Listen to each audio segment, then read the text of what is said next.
Seberapa tangguh para kontestan Wilderness Solo Season 10, sementara yang lain masih lapar untuk 9 kali makan dalam 3 hari. Beberapa kontestan sudah menyantap hamburger liar yang lezat, menangkap 2 belibis liar sekaligus. Bahkan ikan trout liar seberat 10 pon ada di ujung jari mereka. Ketika perlombaan, sampai pada saat yang paling kritis, jika Anda bisa bertahan sampai akhir, akan memenangkan hadiah uang tunai sebesar $500.000.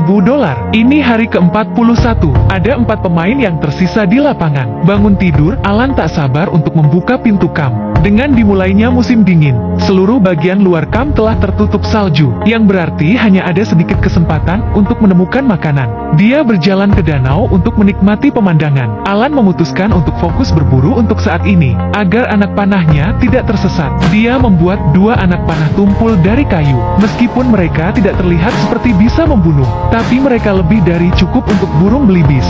Datang ke Meani. Tadi malam dia pergi tidur dengan rasa dingin di pantatnya. Ketika dia bangun, dia menyadari bahwa seekor tikus telah mengunyah lubang di kantong tidurnya. Ini bukan cara yang baik untuk menghabiskan malam jika Anda tidak segera melakukan sesuatu. Jadi dia mengeluarkan cincin baja dari celana dalamnya. Setelah memolesnya, dia mengambil jarum bordir. Kemudian ia menjahit lubangnya secara rapi dengan tali parasut, agar tidak terus bocor di malam hari. Setelah itu, dia tidak tinggal diam. Dia pergi ke danau dan mengumpulkan setumpuk kayu kering, dan menaruhnya dengan rapi di tempat penampungan, sehingga dia tidak perlu khawatir kehabisan kayu di malam hari. Ketika dia sampai di sisi Wyatt, dia tidak ingin meninggalkan kantong tidurnya dalam kedinginan. Tapi karena tidak ada lagi kayu di kamp, dia memutuskan untuk pergi keluar dan mencari kayu. Namun tak lama kemudian ia mulai bekerja. Dia merasakan sakit yang tajam di lengannya. Tak diragukan lagi, itu pasti karena dahan yang menusuknya tadi. Dia berjuang melawan rasa sakitnya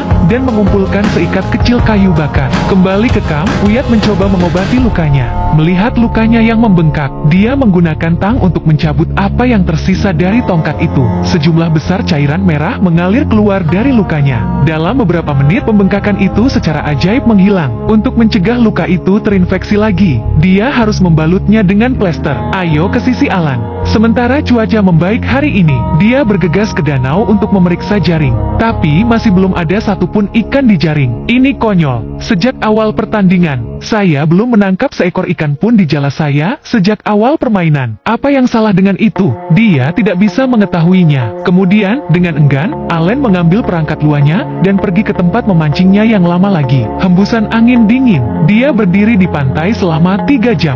Tak lama kemudian, ada gerakan pada kailnya. Tapi hanya itu saja, dia tertipu belasan kali. Pada akhirnya, Alan tidak bisa menangkap seekor ikan pun. Dan karena dia tidak bisa menangkap seekor ikan pun, Alan mengambil busur dan anak panahnya, dan pergi ke pegunungan untuk mencoba peruntungannya. Tidak peduli apakah dia bisa menemukan protein atau tidak. Keluar dari pintu lebih baik daripada tetap tinggal di tempat penampungan. Setelah beberapa ratus meter di sepanjang punggung bukit, tidak ada apa-apa selain putih. Tidak ada tanda-tanda binatang. Saya sudah lelah karena keluar dengan perut lapar. Saya pikir kita harus kembali ke perkemahan dan beristirahat. Dan inilah Wyatt. Dia masih berjuang dengan kekurangan protein. Dia mengeluarkan jamur liar yang dia kumpulkan sebelumnya.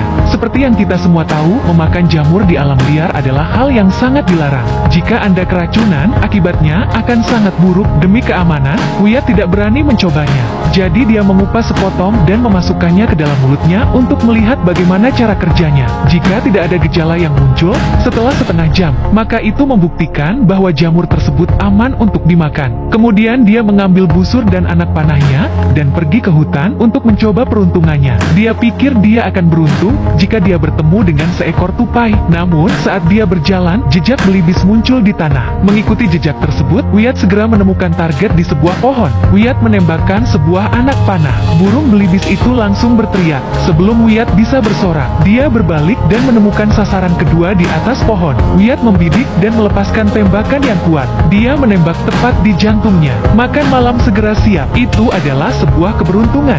2 burung belibis masuk ke dalam kantong. Ini menunjukkan bahwa keberuntungan sama pentingnya dengan kekuatan. Dalam perjalanan kembali ke perkemahan, dan jamur di mulutnya tidak menunjukkan tanda-tanda kesusahan, Wyatt kembali ke perkemahan untuk menguliti belibis. Dia akan membuat sup belibis yang enak untuk dirinya sendiri hari ini. Ketika dia tiba di tempat Meani, bangun pagi-pagi sekali, ia menemukan bahwa perangkap yang ia ia pasang semalam telah menangkap seekor tikus. Ini adalah binatang kedua yang dia tangkap sejauh ini. Meni sangat gembira. Ia pun merawatnya. Lalu, ia memasukkannya ke dalam panci dan memasaknya. Beberapa menit kemudian, dia menikmati makanannya. Tapi saat makan, Meni merasa rindu. Itu bukan kabar baik. Untuk mengalihkan perhatiannya, ia mengambil pancingnya dan pergi memancing di danau. Sudah lebih dari sebulan sejak terakhir kali dia menangkap ikan. Aku tidak tahu mengapa dia tidak mengubah tempatnya. Jika Anda tidak bisa menangkap ikan di sini, Anda harus pergi ke tempat lain. Dia sudah melemparkan kailnya selama 3 jam. Dia tidak menangkap seekor ikan pun. Kembali ke perkemahan. Rasa frustrasi yang mendalam dan kesepian yang terus-menerus membuat Meni meneteskan air mata. Sebagai seorang model profesional di masa mudanya, dia memiliki lebih banyak pengalaman hidup daripada siapapun di ruangan ini. Dia mengikuti kontes ini untuk mendapatkan pengalaman yang berbeda. Sekarang, mengingat usianya yang tidak lagi muda, Meni merasa bahwa dia harus menghargai setiap menit dalam hidupnya. Jadi, dia menghubungi nomor tim acara. Saat kapal pesiar kecil itu berlayar perlahan, hati Meni akhirnya merasa lega. Dia mengemasi tasnya. Dia keluar dari perlombaan dalam waktu singkat.